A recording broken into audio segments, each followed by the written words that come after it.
2012 থেকে কেকেআরে রয়েছেন তিনি। দলের হয়ে 13তম আইপিএল খেলতে নামবেন দুদিন পরেই। তার আগেই কেকেআর মালিক শাহরুখ খানের ভূয়সী প্রশংসা করলেন সুনীল নারাইন। সাফ জানালেন শাহরুখের মতন দল মালিক খুঁজে পাওয়া কঠিন।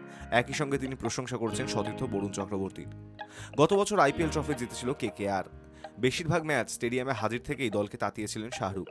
সে কথা উল্লেখ করে নারাইন বলেছেন, প্রথমত যেভাবে উনি সবার সঙ্গে কথা বলেন তাতে মনে হয় উনি মাটির মানুষ।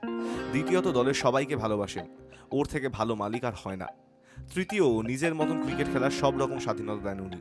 চতুর্থত, জিতি বা হারি ড্র করি শাহরুখের প্রতিক্রিয়া একই রকম দেখি। গত কয়েকটি আইপিএলে ভালো খেলে দলে নিজের জায়গা পাকা করেছেন বরুণ।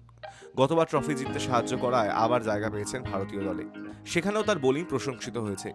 সেই জুটি নিয়ে নারাইন বলেছেন, আমাদের জুটি জমে গিয়েছে। গত কয়েক বছরে আমরা সেটা প্রমাণ করেছি। একসঙ্গে আমরা খুব ভালো বল করি। ওর সঙ্গে বল করতে সবসময় ভালো লাগে। ও চাপ বজায় রাখে, বলে বৈচিত্র্য রয়েছে যা আপনি আগে থেকে কখনোই বুঝতে পারবেন না।